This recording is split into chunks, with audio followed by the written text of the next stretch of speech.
Every morning at 0500 hours, 19-year-old Tommy Chen woke up in a shack next to a river that wanted him dead. The Mekong Delta stretched endlessly around him, a maze of muddy waterways where ally and enemy disappeared with the morning mist. 6 months ago, he was fixing radios in his father's shop, dreaming of college and weekend dates with Sarah. Now, he was the radio operator on Patrol Boat River 754, cutting through waters where every bend could be his last. The situation Tommy found himself in was unlike anything America had ever asked its young men to face. The Mekong Delta wasn't just a river system. It was a living, breathing organism of over 2,500 square miles of waterways, swamps, and rice paddies that had become the battlefield for one of the most dangerous missions in the Vietnam War. Brownwater Navy operations, as they were officially called, put small crews of sailors on fast patrol boats deep into enemy territory with nowhere to run and nowhere to hide. These weren't the massive destroyers or aircraft carriers most people imagine when they think of the Navy. These were small boats carrying 5 or 6 men into waters controlled by an enemy who knew every channel, every hiding spot, and every perfect place for an ambush. Tommy's boat crew had become brothers in the truest sense. Petty Officer Martinez, their boat captain from Texas, could navigate the narrowest channels by instinct alone. Gunner's mate Johnson from Detroit operated the twin 50 caliber machine guns mounted in the forward turret. Engineman Rodriguez from New Mexico kept their twin diesel engines running no matter what the conditions threw at them. Seaman Williams from Alabama manned the rear gun position, constantly scanning the shoreline for threats. And Tommy, barely 19, managed all communications, calling in artillery and air support when things went wrong. The desire that drove Tommy and his crew wasn't glory or conquest. It was simpler and more desperate. They wanted to survive their tour and make it home. Every morning when they fired up those diesel engines, they carried letters from home, photographs of girlfriends and families, and dreams of the life waiting for them back in America. Tommy kept Sarah's picture taped inside his radio compartment next to a small American flag his mother had sent him. Their orders came from command with military precision but offered no acknowledgement of the brutal reality on the water. Interdict enemy supply lines, provide fire support for ground operations, transport supplies to remote outposts, insert and extract special operations teams, search and destroy missions. On paper, these missions sounded straightforward.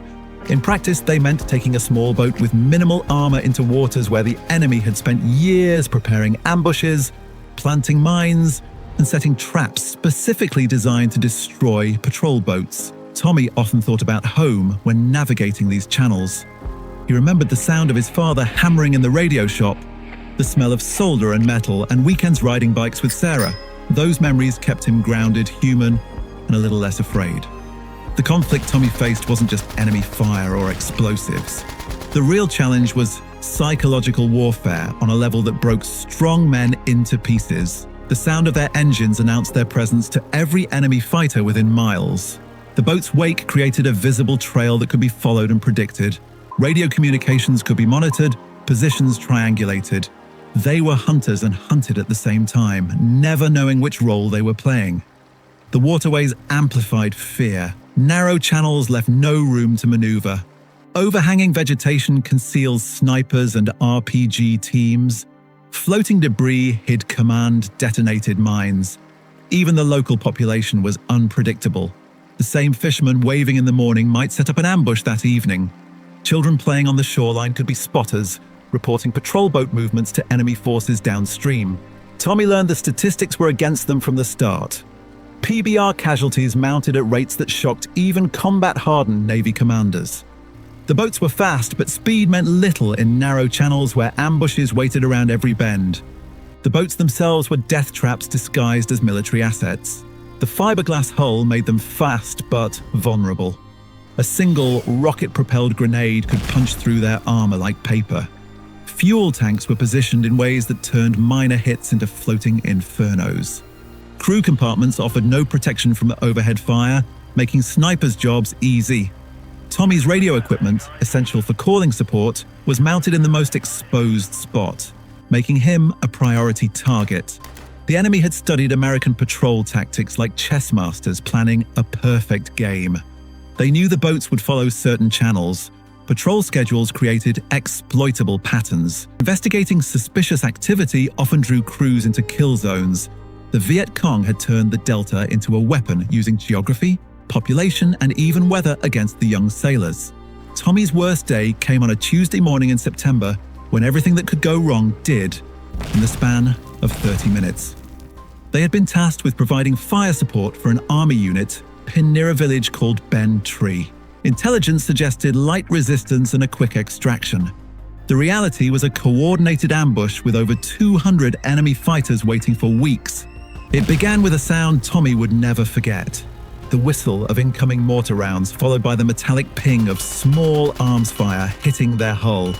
This wasn't the usual harassment fire. It was a wall of lead from 3 directions, trapping them in a narrow channel with nowhere to maneuver. Rodriguez pushed the engines to maximum, but it was too tight. Johnson's 50 caliber guns roared, sending tracer rounds into the tree line. But for every flash they suppressed, 2 more appeared. Tommy's hands flew across the radio controls, calling in artillery, requesting air cover, coordinating with the army unit. But the chatter told a story of chaos. Artillery was 20 minutes out. Air support was engaged elsewhere. The army unit were fighting for their survival.